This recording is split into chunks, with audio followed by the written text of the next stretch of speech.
All right, why don't we get started, because otherwise we can run late. No, I don't want to run late tonight.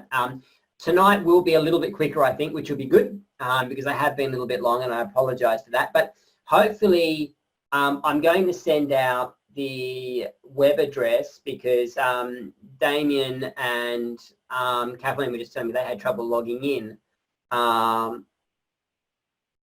Did you have, Lara, are you trying to log into the Teams one or the adults one? The Teams one. Okay. We found out during the week that what we were trying to do, we couldn't do. And so we've had to set up a whole new sort of site for the teams.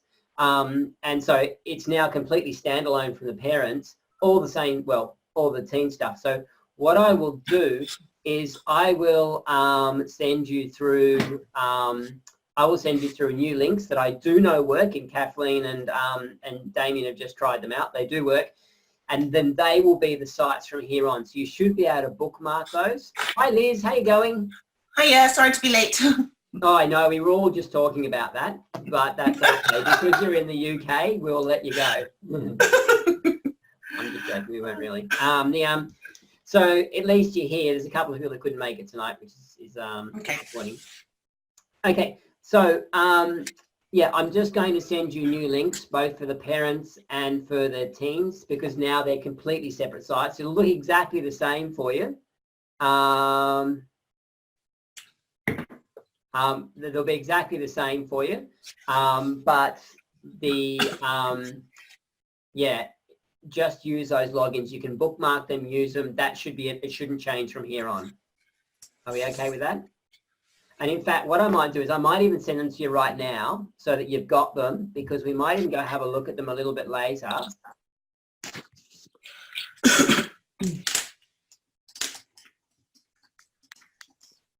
Hello, I'm here. Can you hear me?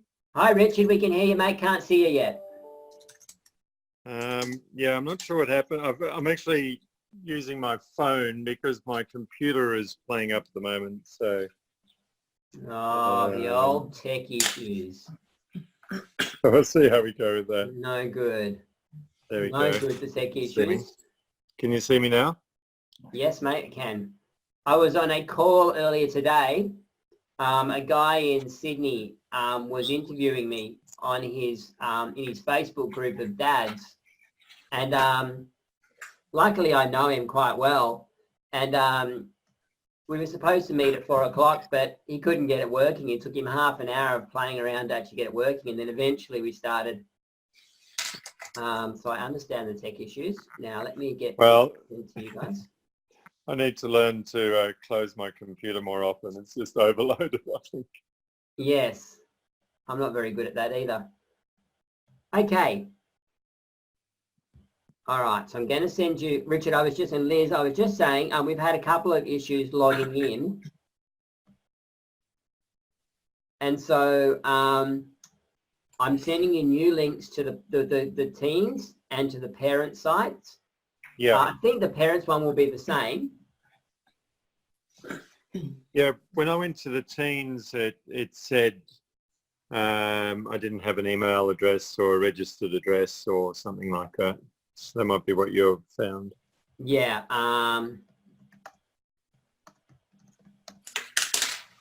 So I'm sending them to you now.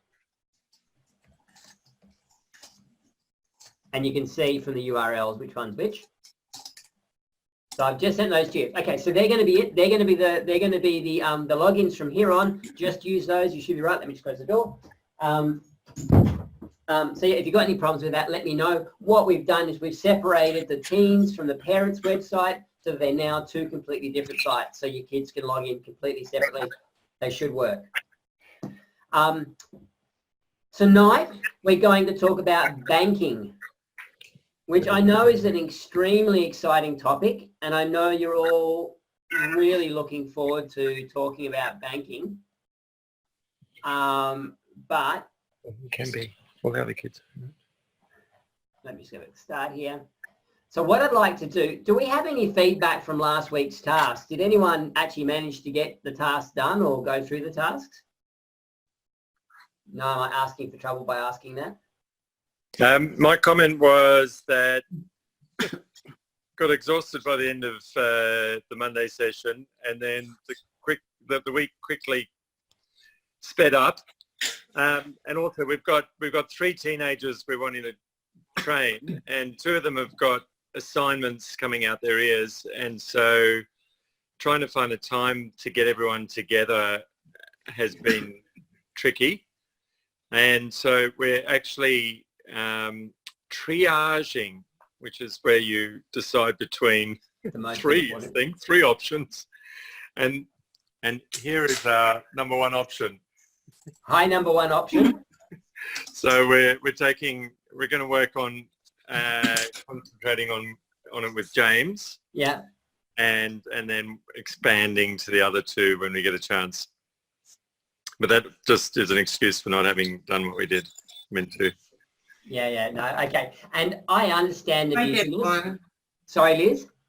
I did the supermarket where I gave them the cash, and we went to 2 supermarkets. And Josh is 14 and Grace is 10. And he was the voice of reason for her. She wanted to buy donuts, and she picked up a huge stack of crisps and snacks. And it worked out really well. We went over by £4, but it was okay because I had in the bank account that £4 extra, which I couldn't take out because it was not 5. Do you know what I mean? Yeah. So I put that last £4 literally, and that was it.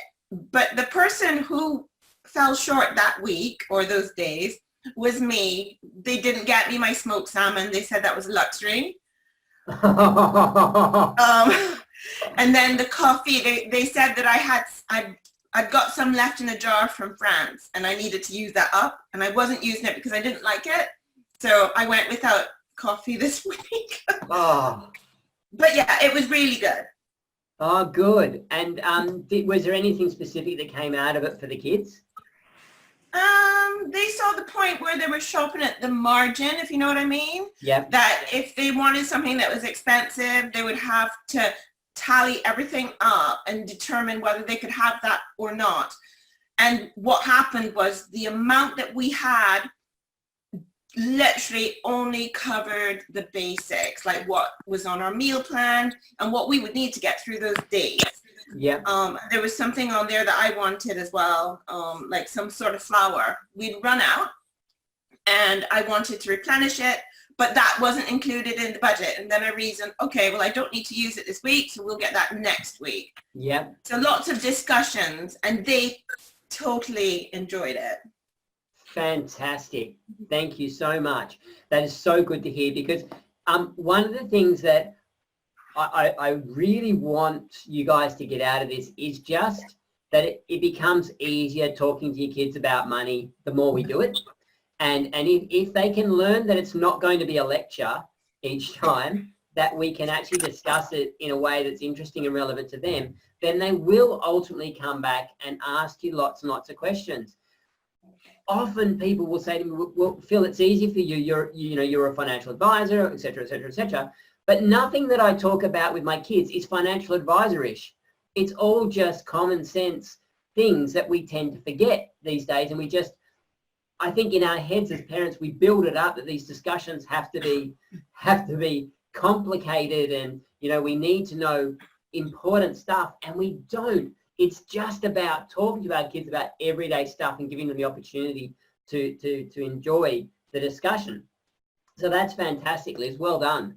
And that's what I want these tasks to be, is fun where possible, that the kids can really get into it and learn something from it. Now, we haven't got too many. We've got James and Larry here at the moment. Can I ask you guys, I want to put you on the spot. Why do you think your mum and dad want to take you through this course? Lara, off you go.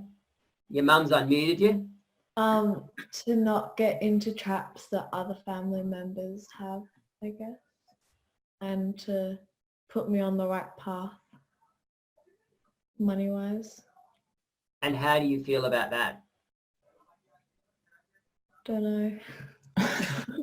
She's excited. Yes.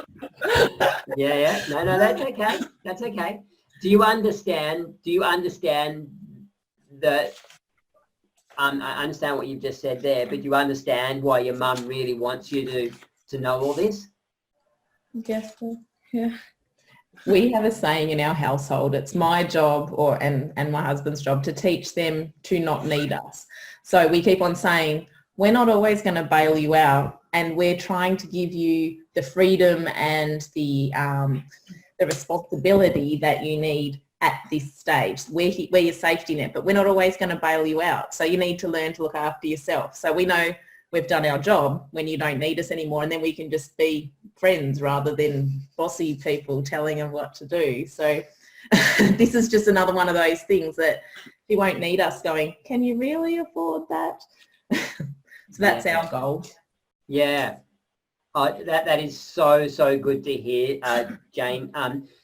I absolutely agree with you that our job as parents is to prepare our kids for adult life so that they can be completely independent of us, and to live without, getting themselves into a whole lot of debt without needing us there to be, like you said, do you really need that?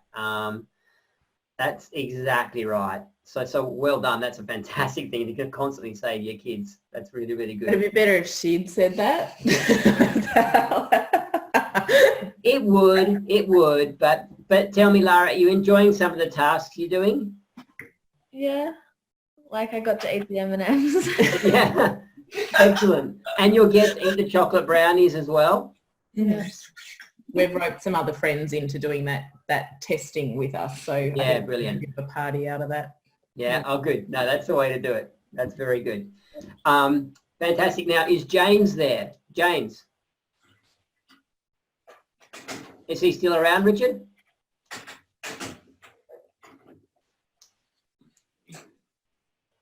Yes. All right, mate.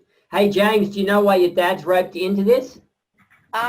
Yeah, so that I can learn about financial stuff for when I'm older and when I get a job, so I can save money and, not go into debt. Great. And tell me, mate, I haven't actually seen you on the call before. I think I saw Max the other day. So your dad tells me you're a bit entrepreneurial.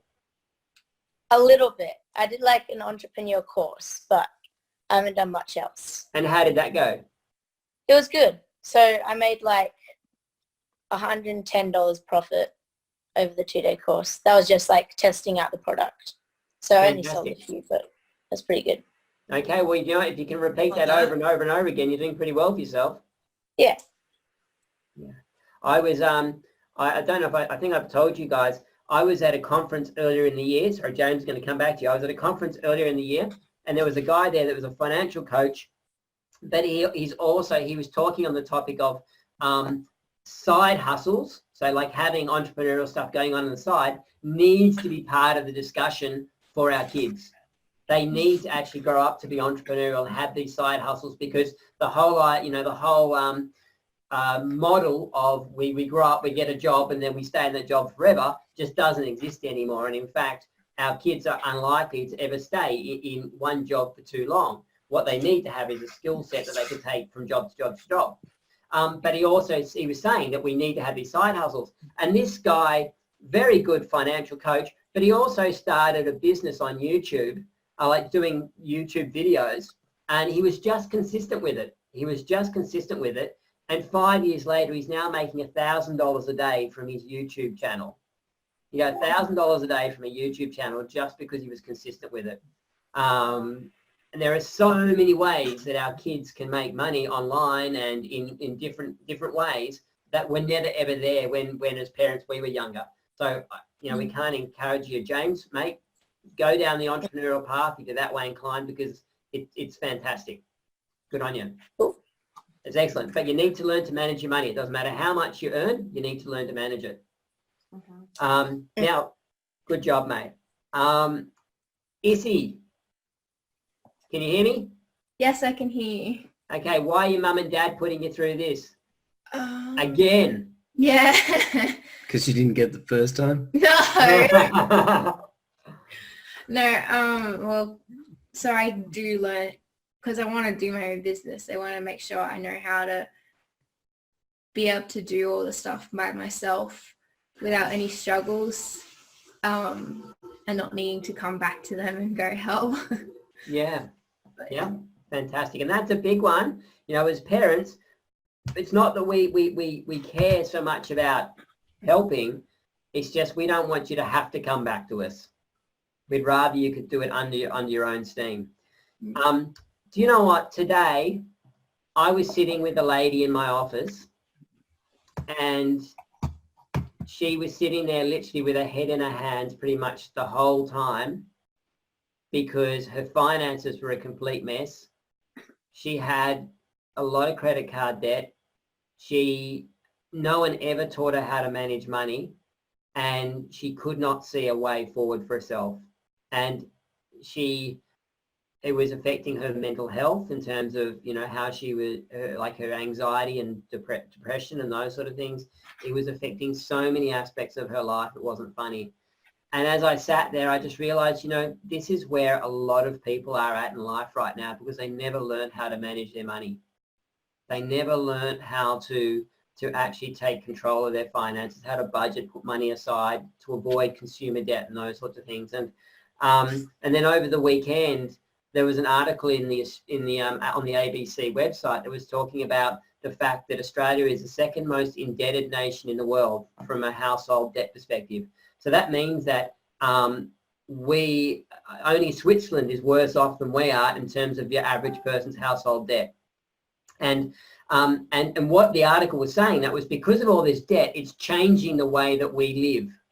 It's so where we're working longer hours, we're working in jobs we don't particularly enjoy because we just need to be there to earn the income. We're spending less time with our family. We're spending less doing the things that we really, really enjoy. So basically just having this much debt is sucking the joy out of our lives.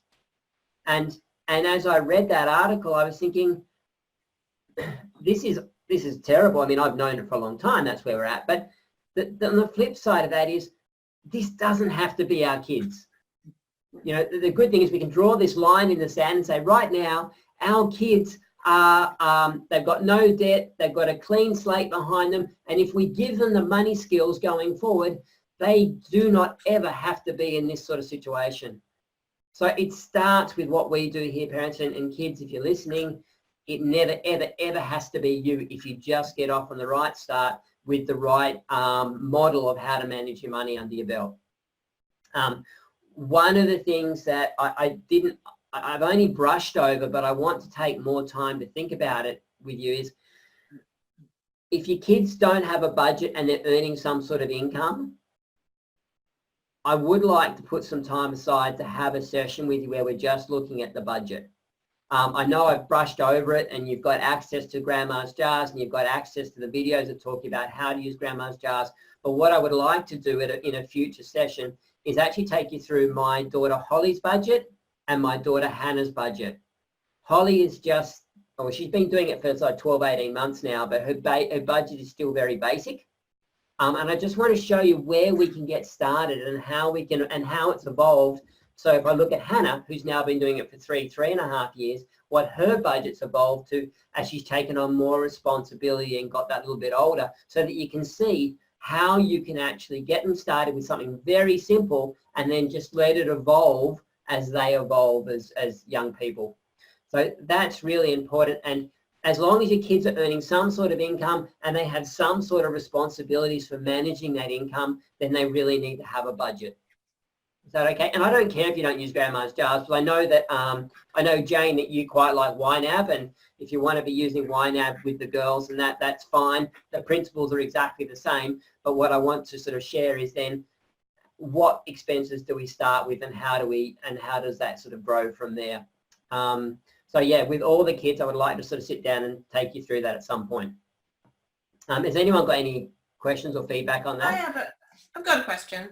Yep. So Josh has a job and he does pot washing at the local pub.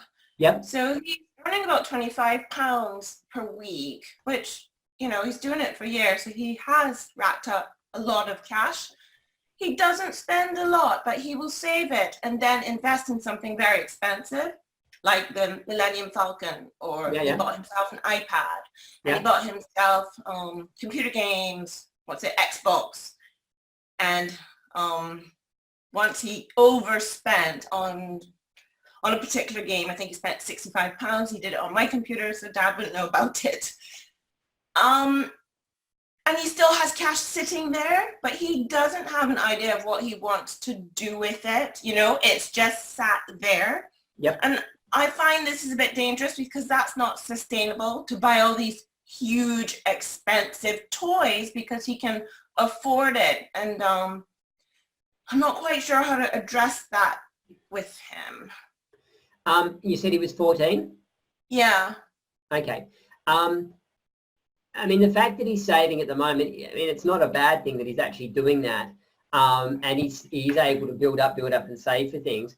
I do think that you probably need to give him a bit of structure in terms of how he manages that money. One of the worst things that we can do is just have a lump of money, and because it makes us feel a little bit comfortable, and then we can just spend wherever.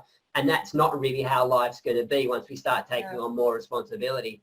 I think that what you probably need, are there expenses now that he should start taking responsibility for himself? Yeah. Because there may be some. It may be that, well, does he take responsibility for his own phone if he's got one? Does he take responsibility for some of his discretionary clothing? Those sorts of things. And if there are things that you are managing for him at the moment, you might want to sort of think about, okay,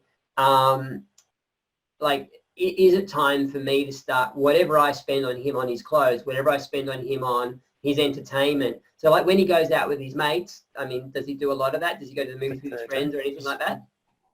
Not a huge amount. Is there anything that you would spend on for him that's more discretionary? I guess the discretionary bit is his, like, he quite likes brand name clothes. Yeah. So they went to the market this weekend and he did buy himself some shoes. They were fake. Did you pay for that? No, he paid for it himself. So he will buy his trainers and some of his clothing and sweets. And that's about it. Okay. And so what you need to then find, and I'll go into this more detail when we talk specifically about budgeting and those sorts of things, and I'll give that some more thought as to what you want to be doing. But you do, now that he's earning some money, I would suggest to you that he needs to be putting aside, say, get into the habit of putting aside 10% at least that he can't touch, ever. Yeah. And that's going to be money that he's ultimately going to invest for the future. He needs to build himself a rainy day fund. So that's really important. So some of those savings aren't really savings. It's a rainy day fund for the unexpected. So start just implementing some of these sorts of little things that he's going to have in real life. Does that make sense? It's not just all spending money. Yeah. Okay. But we'll talk about that more when we have a session on budgeting. Okay. Does anyone else have any questions regarding that? Did that make sense, sort of? Yeah. That's my... Okay, now let's have a look. What I want to have a look at, just remind me at the end, I'm going to take you through what the website looks like now with the teens and those sort of things. But let me just share my screen with you, because what I'm going to do is take you through the homework for this week's activities, because I don't really need to give you a lesson on banking. What I want to do, though, is show you the homework that we need to do so that we can teach our teens about banking. Because as parents, we've had 25, 30, 35 years, whatever it might be, of banking just being what we do. And so we take for granted what we actually know. So it's really important that we start sharing some of that with our kids. So let me just share my screen with you here. There we go. Okay. Now, can I just ask the kids, how many bank accounts have you got at the moment? Have you all got bank accounts? Yeah. Issy's got one. Lara or James, where are you up to, mate? You've got one? I've got one. And Lara, you've got one. And what do you use those bank accounts for? You don't use it for anything. No. Do you have income going into them? Just a little bit, but she doesn't really use that yet. I don't know about it. Woohoo! Okay, we don't know about it. That's okay. You will one day. All right. Okay, James, do you use yours? No, my bank account, I just get like $10 into it each week, something like that. Yeah, but And is that I can't just savings? yeah, Okay, not savings you're not allowed to touch. yeah. Excellent. Well, I can. Well, his siblings ended up getting debit cards for it, and we somehow didn't arrange for him to have one. That's a good way to save money, isn't it? He's got a debit card, but he can't remember the PIN number. So miraculously, his account is big and fat, and the others are not. Yeah, those PIN numbers are bad news, really, aren't they? Okay, Issy, what do you use yours for? She uses it for spending. It's Sorry, empty. just doing an assignment. I just use it for like my normal spending. I do save some money in it, but like I don't have a specific spot for it. She doesn't have Okay. a job at the moment. So. All right. Okay. All right, good. Thank you. So what is really important, mums and dads, is that we start to set our kids up so that there is an account that is specifically for saving, and there is an account that's okay for spending. As we discussed in one of our earlier tutorials there, is that if we just have all our money sloshing around in one bank account, we're going to be more likely to feel comfortable, less likely to budget, and more likely to overspend. What we need to make sure of is that money, so that pay yourself first, is that we do have a savings account where true savings, money that we're not going to spend at any point in time, is put away, and that bank account is for savings and nothing else. So that is really important. Now, in this week's homework, I'm going to take you through the ideal bank account structure that I use with all of my clients. Now, right now, where your kids are at, you really only need two accounts. One is that central account, which is like the working account where money comes in and we spend it from there. And then we have a second account where it's savings, that is purely savings. We're not allowed to touch that money. But it is really important that we start to isolate it so our kids can see very specifically what's spending and what's saving. Now, so I've got homework for week one is I've got a lesson there, like a video lesson there that's going to be just about how do bank accounts work. And look, it's really basic. If your kids have been banking for a while and you think, hey, yeah, they really understand how bank accounts work, then you could probably skip it. I suspect that doesn't relate to any of your kids though, so they probably should actually sit down and watch that. I apologize for the video. It comes to a very abrupt ending. I had issues finishing off that video, so I've just cut it short. So the key things are there and hopefully it makes sense, but it talks about how does a bank account actually work. The second thing is if your teens have a bank account, once they've watched that video, I want them to explain to you how their account works. So based on what you've just seen in the video, I want them to explain to you how their bank account works. And there's some, in the notes below the video, there's some suggestions as to the sorts of things you really want to be hearing from them in terms of their understanding of how a bank account actually works, and more specifically, how their bank account works. Second lot of challenges. I've got the different types of bank accounts. So as we as parents know, there's different types of bank accounts. You know, we've got savings accounts, checking accounts, high interest online accounts, and so on. I talk you through the different types of bank accounts, the purpose of each bank account, and then the different types of transactions that we can have within bank accounts. So transfers, B-pays, periodical payments, direct debits, that sort of thing. Now, again, some of it might not be relatable or might be relevant to where your kids are at right now. So pick and choose the bits that are relevant, because there's no point giving them information that they're not going to implement now. If they're not going to implement it now, then maybe it's a discussion for a later date. But if they are starting to do some transfers online, or maybe they're getting direct debit from their account, those sorts of things, then it's important we start talking to them about that. I've got in the notes, there's going to be a summary worksheet that you parents need to fill in with the details of your bank accounts. Okay, now you don't need to put balances there. That's okay. You don't really even need BSBs and account numbers. That's not needed. But it's more about what bank accounts do we as parents have and what are the purposes of each of those bank accounts. Do we pay fees on those bank accounts? So just those sorts of things, and then talk our kids through, well, how do these bank accounts work? What are they for? What's the purpose, etc. How do we spend from those accounts? How do we put money into those accounts? So they start to get a feel for how adults use bank accounts. Is that okay? Yeah, so then we're going to discuss through that with our teens. As I said, I'm not after huge amounts of detail. Just sit down. It should take you 5 to 10 minutes to nut out that worksheet and then discuss it with your teams. Day 2's discussions, I've got a video then about the ideal bank account structure. And there's a worksheet there where ideally we look at the flow of funds in and out of your team's bank account. So ideally, you would have a savings account and essential account, which is really just their working account with some sort of card attached.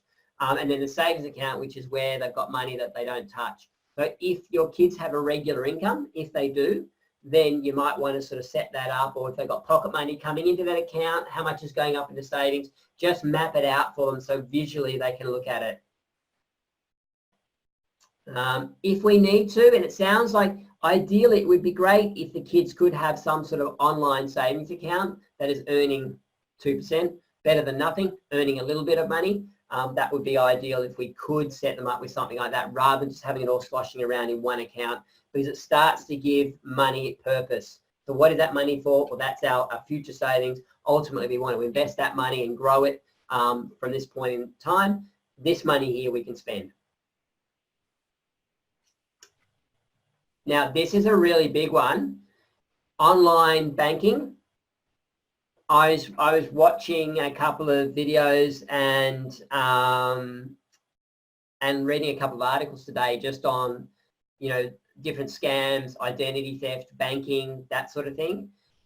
It is so important, mums and dads, that we are teaching our kids about online banking, that we're teaching about the dangers of not being careful with how we use our cards, how we use our account numbers and those sorts of things. So there is, actually, let me just stop there. Has anyone here, parents, have any of you ever been scammed or had money taken out of your bank account or had a credit card fraudulently used? Yeah, Anyone we had our credit card fraudulently used last month. Right. And how did, do you know where that might have happened? No, it must have been someone's accessed it with a small amount and then a bigger amount from 2 different online computer, software purchasing or something like that. And yeah, we noticed it in our transactions and contacted the bank. And tell me, how did you notice it in your transactions? I mean, what made you look? Well, I have a mobile phone app and I check my transactions basically every day. Yep. So I can spot the anomaly pretty quickly. And I keep all the receipts. So. Yeah, fantastic. Has anyone else had anything like that happen to them? Does anyone else know someone that's had that happen to them? Yeah, I think just about all of us would know someone that's had that happened to. I had a client just last week. Last month, and I was sitting down with them and they tried to close one of their accounts with a bank because they moved their mortgage. And after they tried to close it, a transaction came out and they going, that's not ours. And then they realized that someone had been actually skimming one of their bank accounts, and then they went back through and they found a series of transactions that had been coming out of their account for a couple of months. They were all very clever. They were like $25 here, $30 there, all little transactions that flew under the radar, and they hadn't noticed them until someone had tried to take out money after they tried to close the account. And so the bank could then go back through and track it. But it's very, very common, and the thing that I always say, in fact, in this video here, this 4.6 video, you should be reviewing your bank accounts at least monthly just to make sure that there's nothing sinister coming out, because the stats I was reading today is that it will happen to everyone at least once. Everyone at least once is going to have someone try and get their account details, their credit card details, their debit card details, and try and take money from their account. So we need to make sure that we're looking at our account statements every day. So I've got a little video that's got 5 simple strategies to reduce the risk of bank fraud. The reality is this could have been 300 strategies to reduce the risk of bank fraud. And after I put that video together, I'm thinking, oh, and I forgot this and I forgot that. So I will probably actually make 10 things we can do. But at the moment, there's just 5.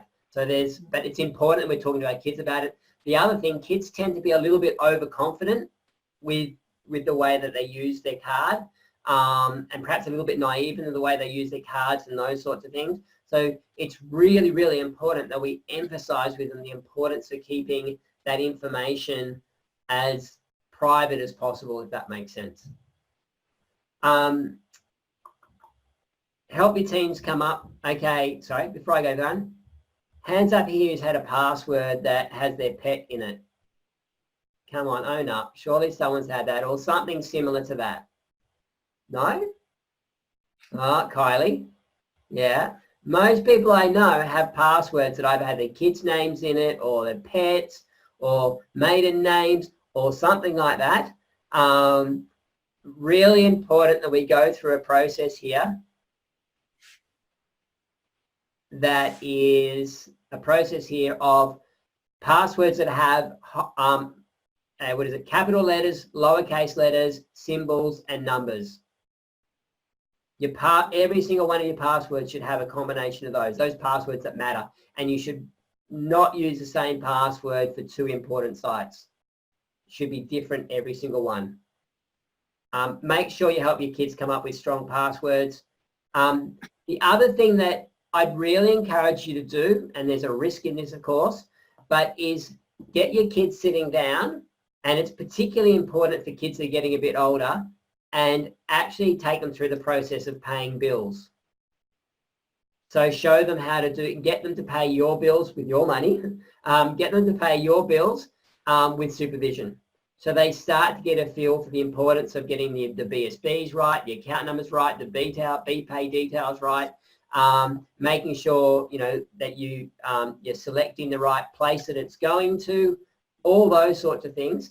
And even my Hannah, as a good example, she sent the wrong bank account details to a friend to transfer money to her, and needless to say, that money disappeared for a bit.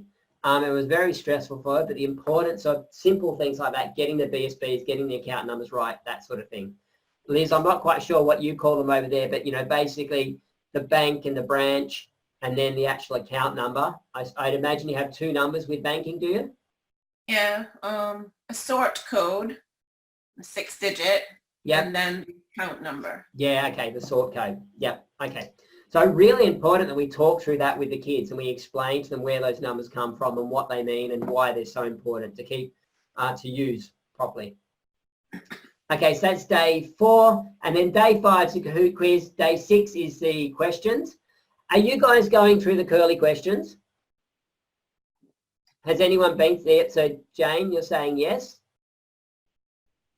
Anyone else had a chance to look at them? No, not last time. Okay, just really encourage you to do that, because remember, a big part of this course is helping you talk to your kids about money. So by going through the discussion questions, it's basically your teens asking you questions. Sorry, so it's your teens, you're then actually sharing with them your experiences and so on. So questions. Oh, so it's Kahoot quiz. Questions. So can anyone here remember what their first bank account was that they opened? Which bank was it with? Come on, guys, tell me.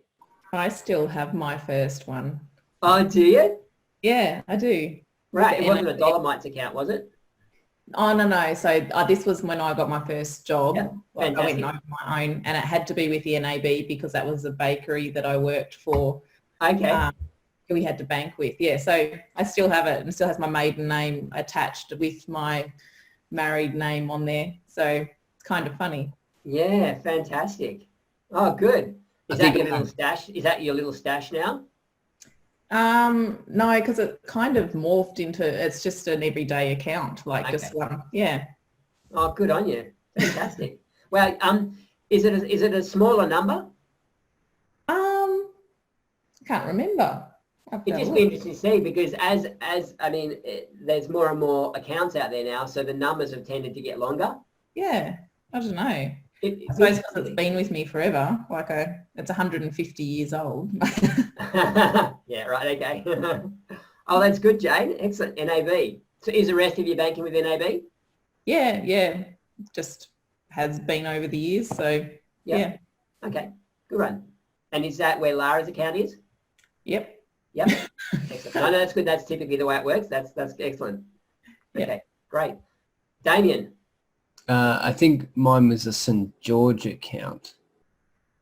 Yeah. I remember I had the little book about this big, and you'd go in to get that printed. Yeah. And the transactions were updated, and you'd get a little printout on the line. Yeah. Well, I think I've still got the book actually. Yeah. And then I went to, I think in the 90s, I think I had an account with Macquarie Bank, Oh, right. a high yielding interest account. That was quite lucrative at the time. Yeah. Was that a cash management account or something? Yeah, it was one of those. Yeah, I was pulling in, I don't know, every quarter about $500 in interest. It was crazy. Wow. Yeah, I had a huge amount of money sitting in We there. had 20,000. Yeah, right. Bought our house a month before my 21st. Oh, right. Wow. Yeah. That would have been a good time to buy back when they weren't that expensive. 97, bottom of the market. Yeah, that was absolutely the bottom of the market. Oh yeah. Yeah, we moved to Canberra in 98. We could have bought a couple of houses in Macquarie for like $80,000. Yep. Oh, if only. They're now worth about $700,000. We nearly bought a house on Dryandra Street Oh, okay. for 140. Damien's dad said, "Oh, it's not very energy efficient," so he bought one in Kayleen, and now we're going stupid. Landeline's worth a million. O'Connor there or Lynham there. Yeah. Back of O'Connor Ridge, right next. Yeah. Oh, nice. Oh, there you go. Never listen to parents' advice. Close your eyes, kids. Your ears, kids. Liz, what was your first account? I just can't even remember. I'm thinking of it now, but it did have the little passbook. And this was something quite mysterious, and it was like, oh, you'll have to wait until you're older. It was definitely a savings account, which I was told when I was 18 I would have access to it. Excellent. Did you get access to it, or they just never gave it to you? No, I got access to it just before I went off to study. So yeah. Oh, excellent. Oh, good. Richard? You remember the Pyramid Bank? Yes. Yeah, so my grandfather had left my sister and I, like we were only quite young, a couple of $100 each in a pyramid account. Yeah. Guess never got that. No, how sad. Yeah, I know. Oh, yes. I remember those. I think it was at primary school, and I think it was Commonwealth Bank came in and we got, I don't know if that was that Dolomite account. Dolomites, yeah. Yeah, I don't know what's happened to that, except I do remember the passport with it, which was quite exciting. And other than that, I think I've just had a Commonwealth Bank savings account, or whatever they're called. The name of it's morphed, but the account number is there from the beginning. Yeah, right. Then we've got a few other accounts for different purposes. Yeah. But yeah. But I'm now considering just looking at Bendigo Bank, or trying to think of if there's a more ethical bank to be operating out of. Yeah, that's good. Good luck with that one. Is there such a thing as an ethical bank? Well, it's mainly where they invest their money or save their money. I think that's the issue, as to whether they're funding things that you don't like. yeah, and I mean, Westpac likes to put themselves up there as a shining light in terms of being a bit better with this sort of stuff. But the reality is, and the reality is none of them are great. And the problem is too, and this is what you will find with ethical, is that it's all based on what your view of ethical is. And, you know, as a Christian, what one person thinks is, what we think is ethical is completely different to what another person thinks is ethical. So it makes it very, very, very hard to invest and to find banks that really meet all the criteria you want them to meet, which is very sad. But of course, we should make an effort to do it where we can. Yeah. Yeah. Okay, so first ever bank account. I won't go through these. How and why did you open this account? So this is what you want to be talking to the kids about. Have you ever made a mistake while online banking, and what was it? Anyone here ever transferred money to the wrong place or the wrong amount or something like that? No. Wow, you guys are just geniuses. I double and I triple check it. I always think I'm wasting time. Awesome. And Although that is, and that's what we need to be talking about. Sorry, Damien? I was going to say we now use, I mean, we do use Westpac, and one of the features that, and probably all the banks have this, but I particularly like it about Westpac is if we're doing a monetary transfer to something new, Yep. We actually have to verify by text message a code to verify that we want to pay that person or that vendor or whatever. And protection against fraud. So it's like a double, it's a Yeah. third-party authentication that I actually want to pay that. Yeah. So that really stops the process of being too quick. Yeah. So, you know, it just like these banks being maybe not so ethical, the reality is, you know, those safeguards, those are really important for good banks. Yeah. Yeah, absolutely. And do they do that on no matter what the size of the transaction? You can set limits, so you can set your bars and things like that. But once you've paid a particular vendor, the second time you go to pay for it, they assume that you've set that vendor up in your estimate. So there's no issue. But yes, you can set limits as well. Yeah. So if you're spending over a certain amount of money, You get notified. It'll notify you and verify it before you transfer the money. Yeah. So, Brilliant. good feature. Yeah, absolutely. And this is something that, guys, I want you to make sure that you're just, when you sit down with your kids and get them to pay some of the bills for you, is that whole process of double checking, triple checking. Just making sure that you are checking where the money's going. The other thing too is, and I haven't got this on the website, in the video that I did, but I was reading about it today, and I remember always someone telling me about this years ago, is that just make sure every single time when you go to log on to your bank online, make sure that the link is right.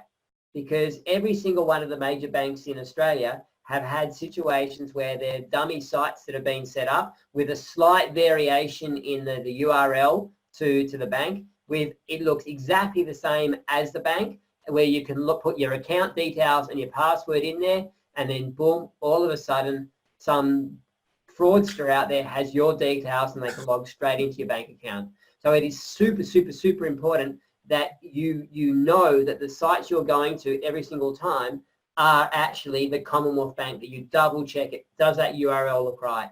Obviously, if you've bookmarked the right one, then that's okay.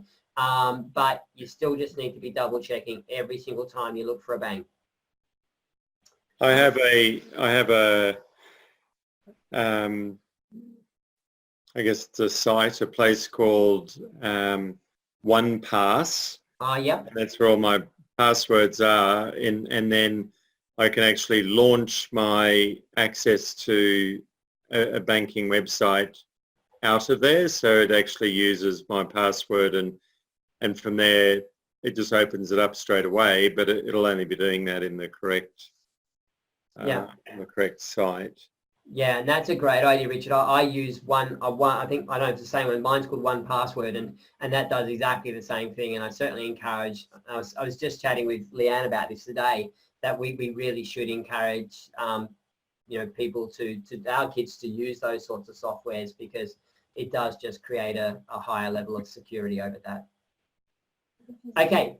Do you use debit cards or credit cards? This is really important to chat with your kids about. Do you use either both, why? Talk to your kids about that. And then what advice would you give them in regards to credit cards? In the next module, we're talking about debt, and that's going to be a much sort of more important topic to be discussing with our kids. One of the things, and I'll just let you know this now, is so you can start thinking about it, is I really encourage you to come up with a debt philosophy as a family. What is our debt philosophy as a family? Now that doesn't have to be 100 words long, 100 pages long, or anything like that. It is for us, for instance, with our kids, it's very simple. We do not use consumer debt, and in fact, the only debt that we do take on is a moderate mortgage. So my kids know very clearly that we do not do consumer debt, and so and our kids know that. Do you know what I mean? That's just been built into their psyche that I've told them so many times. We do not do consumer debt. We do not use Afterpay. We do not use, personal loans. We do not use a zip pay. We do not use interest-free loans. We do not use any of those things, because at the end of the day, it ends up costing you more money than if you didn't. And you end up with less and get yourself into a whole lot of trouble using those. So our kids know that debt's just not an option. Buying a car with debt is not an option. So they just know that. And so they then, because they know that, they then find other ways to make things happen. So they go, okay, well, I'm just going to have to save for it. And when they understand why we don't do consumer debt, it helps them just solidify that, yeah, that's not a good option for me. It's going to be a hindrance to me achieving the things that are most important to me if I start taking on debt. Next week's homework, not this week, but next week, is going to be, you need to come up with a debt philosophy as a family that you can share with your family so that they have something to anchor their decisions to going forward. Does that make sense? Yeah, that's very good, and I'd agree. I mean, we've practically had that same philosophy of not having consumer debt. The one thing we do is we do use a credit card only because we automatically pay it off at the end of the month. But I don't know if that's necessary, or what really the advantage to us in that is. Really, it's just a card. I mean, we could just as easily be using a debit card, I suppose, and just paying it off as it goes. I don't know if there's any, I mean, given that interest rates are so low for the money that we've got in the bank, it's not like we're kind of earning interest on what we've got and then pay it off at the end of the month. What's your thoughts on that? It's a good question, Richard. Can I just preface that by saying my debt philosophy doesn't have to be your debt philosophy. So you as a family have to come up with what you feel comfortable with. It's very hard as a parent to say you must not use credit cards if you're using credit cards. So if you are using credit cards, you want to have a good reason with your kids as to, well, why am I using a credit card but telling you not to?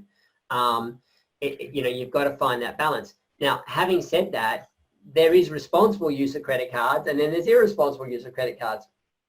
And the reality is these days, debit cards do everything that a credit card can do, except, and this is changing slowly, but it's still an issue, is if you want to book a hotel room or if you want to book a hire car, then typically you'll have trouble doing those two things without a credit card.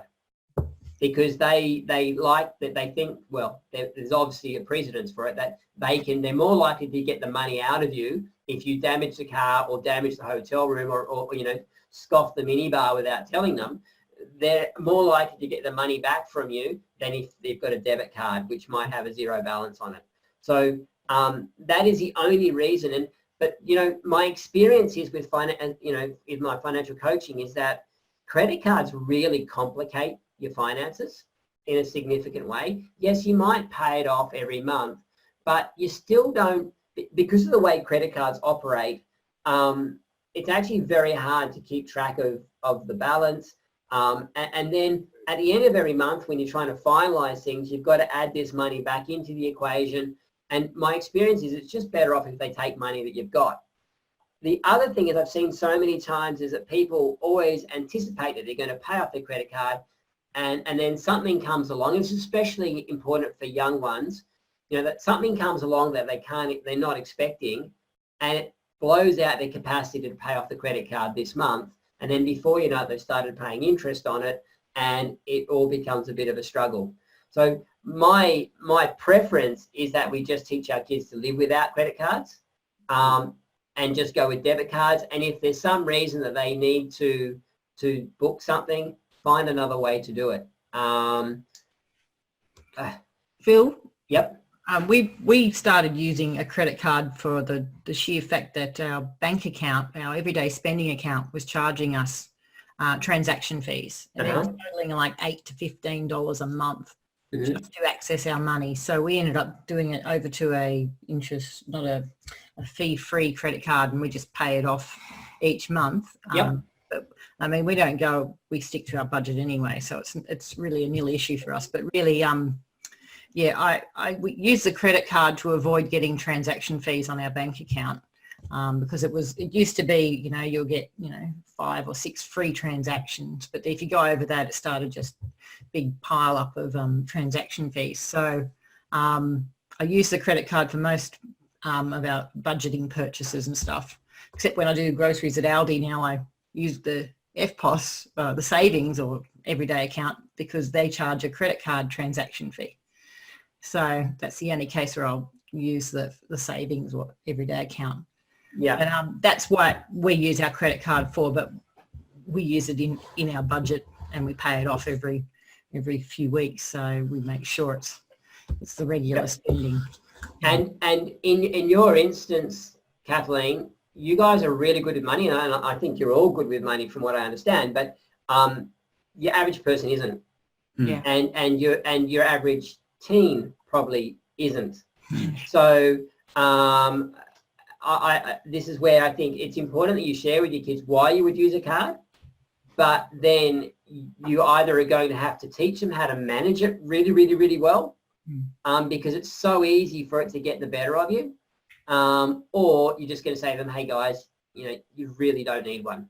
So you just need to decide what that's going to be and how that's going to look for you. We've always had the philosophy of that it's a credit card is like a tool. It can be, we consider it fire. It can be used as a tool, but it can also become dangerous.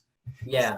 So, you can use it for the necessary things, you know, for reducing transaction fees on your everyday account, or for convenience of online purchases and stuff like that. But only if you've got the money in your account to pay it straight off. Yeah. Otherwise it becomes fire and burns you. Yeah, absolutely right. And it's interesting, you know, the number of people that and it works for you, and I understand why you're saying it, and I certainly think you should be, you know, teaching your kids the way you feel comfortable regarding that issue. But it's interesting the number of people that will do something to save fees, and so this isn't at all having a go at you guys, but it's interesting the number of people that will do things to save fees in their bank accounts, but then as a result of that, they end up paying, you know, hundreds of dollars a year on credit card interest or whatever it might be, and they don't see, or the number of people that will do something because of the points on the credit card, but then pay all this money in, you know, interest rates, you know, interest payments, because they didn't manage it well. So just make sure that you're using it wisely. So yeah, that's just a discussion for next week. These are the questions. That's it. We're finished. 9:02. The only thing that I just quickly want to show you is, where are we? Sorry. Here we go. I think I've finally caught up to a degree in that all of your homework challenges are here for this week. They're already in place for this week. So you can see those here. All of the, and if I go up to here, what? Hang on. Let me just refresh my page here.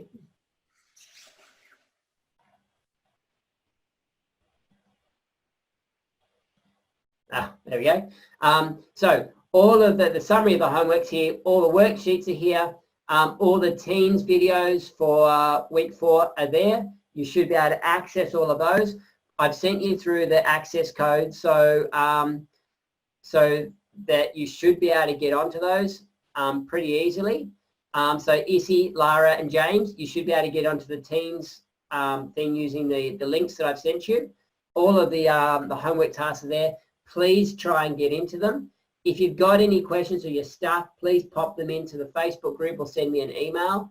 Next week, we're going to look at debt, which is going to be obviously a much bigger discussion, but there are some really fun online games that I've got regarding debt that I will share with you next week when we get there. So are there any questions regarding today's topic, today's homework, anything like that?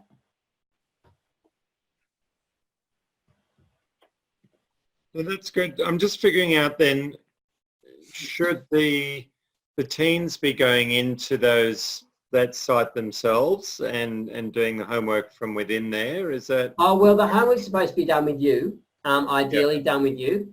And in fact, the this homework task, where are we?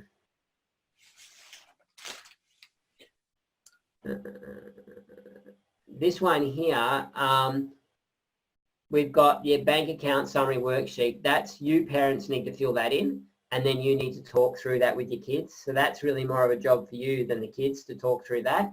The ideal bank account structure, it's important that you guys have a chat about that. I would really encourage you to set up online savings accounts for your kids if they have some savings, if they're putting a little bit of money towards savings, so that you can start to separate that out. When they get to 16 to 18, they really should have an everyday account too, which you'll see in that in the video I talk about on the ideal bank account structure. So yeah, Richard, they can go in there and have a look at the videos, because in the teens modules you have got, so the teens are these purple ones. There's all the videos and things attached, but they're exactly the same as the ones you've got here. It's just in their site instead. So just to give them a bit of autonomy so they can log in and have a look at it whenever they want to, they're all there. Okay, very good. Is that all making sense? Yeah, I did find last week that a couple of the downloads weren't opening out of the homework section, but I'm not sure if that was my computer or it was for a couple of the Excel spreadsheets, I think. Okay. So we're looking at week 3. Was it in here in the homework tasks? Yeah. The Was it the meal plan? not the meal plan. There was, or it might have been the week 2 one. It was the it was about the budget. It was budgets. It was. Oh, okay. So yeah, let me go back to week 2. Week 2. I'll go to here. So that one, the budget worksheet Excel. Yes, I think it was that, and the PDF and the Excel weren't opening for me. But let me try it again. I'll let you know if there's anything. Okay. Yeah. So that. Yeah, if that happens, please let me know. If any of you find video, if anything's not working, can you please just let me know? Send me an email, say, hey, Phil, I'm stuck on this. If you're stuck with anything, let me know, because most of it I can fix really quickly. And then once it's fixed, it's fixed. And then, hopefully we're from there. Okay, good. I like how you've done lesson 4.1, 4.2, 4.3. That makes a lot of sense.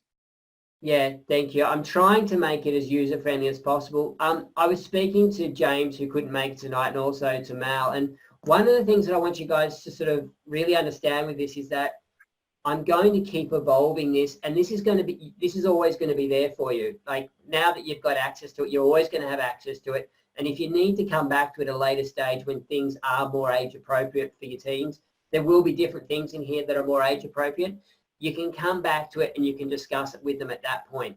Ultimately, I want this to have every resource possible in there for parents and teens to really help them. And down here, like in the Australian content, you can see I've added this in here. And sorry, Liz, this isn't so appropriate for you just yet. But you know, when does my employer have to pay superannuation for me? Free money, the government co-contribution, understanding HECS and help loans, what is a tax file number, what's a tax return, what is superannuation, what's GST. So there's all these things that we're adding in, you know, understanding zip pay, afterpay, health insurance, interest-free loans, understanding your pay slip. So these are all things that our kids will need to know at some point. And so this list is just going to grow and grow and grow. And Liz, just so you know, I'm going to add in an English one in there too, so that there's stuff that's specific to whichever country you're in. And there's so many things that I need to put in here that I will be adding over time. So it's just going to grow. And so ultimately there's going to be one place you can come back to, and everything that you need is going to be here if you've got questions and your kids have got questions regarding finances. That's great. Okay? Well, we're going to South Africa for Christmas to have Christmas with Jackie's family there, and we were planning to go over this while we've got some time there. So maybe we'll be introducing it to yeah, well, fantastic. I haven't actually ever had any South African clients before, but I've had clients from about 10 different countries at one point, but yeah, not South Africa. All right, so please, if there's anything that I'm not doing so far that you think that I think that would be really useful, I went through all the feedback you guys have been giving me during the week, and also the stuff that you gave me to start with in terms of what you want to get out of this course. If you're feeling like this just isn't giving it to you at the moment, please can you let me know, because I'm hoping you understand that this is something that I'm called to do, and I'm called to do well, and if I'm not doing it well, then I need to know so I can improve. So if you can please let me know, I'd really appreciate it, because we want to make a difference. You know, we want to make a difference. We want to draw that line in the sand and say, hey, parents, the future these people have right now, where they're up to their eyeballs in debt, isn't the future your kids have to have. So yeah. Okay. Cool.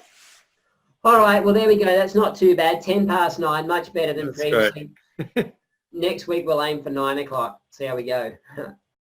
That's been great. All right, Thanks. guys. Thank you. Thanks, Lara. Thanks, Izzy, and thanks, James. And I'll see you all next week, guys. Thanks, Phil. Bye. Bye. Good night.